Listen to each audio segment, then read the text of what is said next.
Aliens thought humans were weak. Then one student turned the classroom into a battlefield. The Galactic Education Exchange Program was supposed to be humanity's first step toward true interstellar integration. Ambassador Chen had negotiated for months to secure 3 precious spots at the prestigious Vorthak Academy, the galaxy's most elite institution for tactical and strategic studies. The selection committee had been reluctant. Humans were new to the galactic community, barely past their primitive combustion-based space travel phase. Marcus Rivera was not the obvious choice for such an honor. While his classmates at Earth's military academy boasted perfect scores and flawless records, Marcus had earned his place through something far more valuable: creative problem-solving under pressure. His instructors called it thinking outside the box. His fellow cadets called it Rivera's chaos theory. The Vorthak Academy station orbited a neutron star, its gravitational fields providing the perfect testing ground for combat simulations. The architecture itself was imposing: crystalline spires that hummed with energy, corridors wide enough for the massive Krillian war forms, and atmospheric processors that accommodated 17 different species' breathing requirements. Marcus felt completely out of place among his classmates. There was Zeftar, a Krillian whose exoskeleton bore the scars of a dozen territorial wars. The insectoid's compound eyes tracked every movement with predatory precision. Velnara represented the ethereal collective, her translucent form shifting between dimensions as easily as breathing. The most intimidating was Gorthmek, a saurian whose species had dominated 3 star systems through pure military might. Humans, Professor Krixtal announced during orientation, her serpentine form coiled around the lecture podium, are the galaxy's newest addition to civilized space. Their inclusion in this program is experimental. The words stung, but Marcus maintained his composure. He'd faced worse during his training on Mars. The first few weeks confirmed everyone's expectations. In physical combat simulations, Marcus was outmatched by beings whose natural advantages included armor plating, poisonous secretions, and limbs that could crush titanium. In tactical planning exercises, his human intuition seemed primitive compared to species who processed information at quantum speeds or possessed natural telepathic coordination. Perhaps the human should consider transfer to a civilian program, Gorthmek suggested after Marcus scored poorly in a fleet coordination exercise. Waste management, perhaps. I hear humans excel at handling refuse. The Saurian's cronies hissed with laughter. Marcus said nothing but made a mental note. Everything changed during the midterm examination. Professor Krixtal presented the scenario. A heavily fortified enemy installation needed to be neutralized. Each student would command a mixed species unit and face the same defensive position. The simulation would run in real time, with each student's performance measured against established tactical doctrine.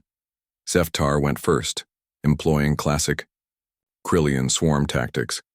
His forces took the position, but at tremendous cost. Acceptable losses by his species' standards, catastrophic by human measure. Velnara's approach showcased ethereal sophistication. Phased attacks, dimensional manipulation, and elegant minimalism, effective but slow. Gorthmek demonstrated why Saurians ruled star systems. Overwhelming force, brutal efficiency, total domination. The simulation registered his assault as textbook perfect. Then came Marcus's turn. The other students watched, with barely concealed anticipation. Here was their chance to witness human inadequacy in action.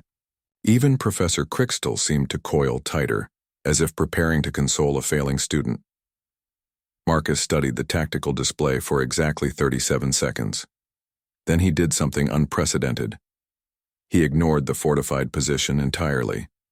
Instead, he ordered his forces to attack the simulation's underlying infrastructure, the shield generators, communication relays, and supply depots that supported the fortress, but weren't technically part of the tactical objective. Cadet Rivera, Professor Krixtal's voice carried warning. The objective is clearly defined. You must neutralize the defensive position.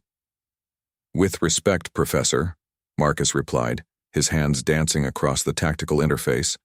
I'm doing exactly that. What followed redefined asymmetric warfare for an entire generation of galactic military theorists. Marcus turned the classroom itself into his weapon. While his classmates had treated the simulation as a contained exercise, he recognized it for what it truly was, a complex system with exploitable vulnerabilities. He used the station's own gravitational fields to create weapon trajectories impossible under normal physics. He hacked into the Academy's environmental systems, turning atmospheric processors into area denial weapons. Most audaciously, he convinced a group of maintenance drones that they were part of his military unit, incorporating them into his assault formation. The fortress fell in 14 minutes, not through conventional attack but because Marcus had systematically eliminated everything that allowed it to exist. The silence in the classroom was deafening. "This is..." Professor Krixtall began, then stopped. Her species had no word for what they'd just witnessed. Gorthmek's intimidating presence had evaporated.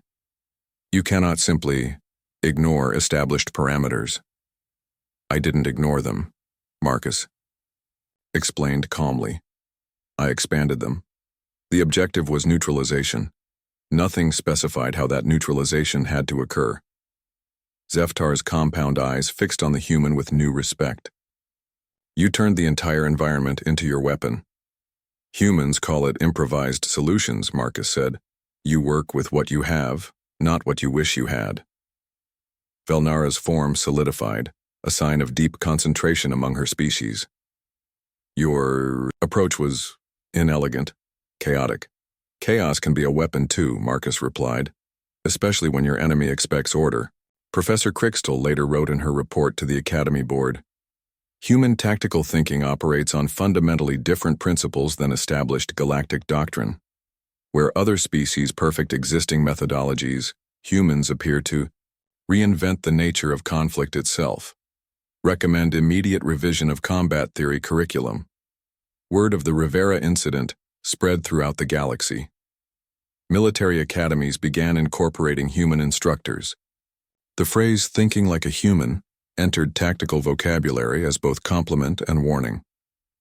Marcus Rivera graduated with highest honors, but more importantly, he had introduced the galaxy to a new concept, that sometimes the most effective weapon isn't strength or speed or advanced technology. Sometimes it's simply being willing to fight a completely different battle than the one your enemy expects. As he prepared to return to Earth, Gorthmek approached him with something resembling humility. "I underestimated your species," the Saurian admitted. "This was my error." Marcus smiled, a distinctly human expression that had become legendary among his classmates. "Don't worry," he said. "Everyone makes that mistake. Once."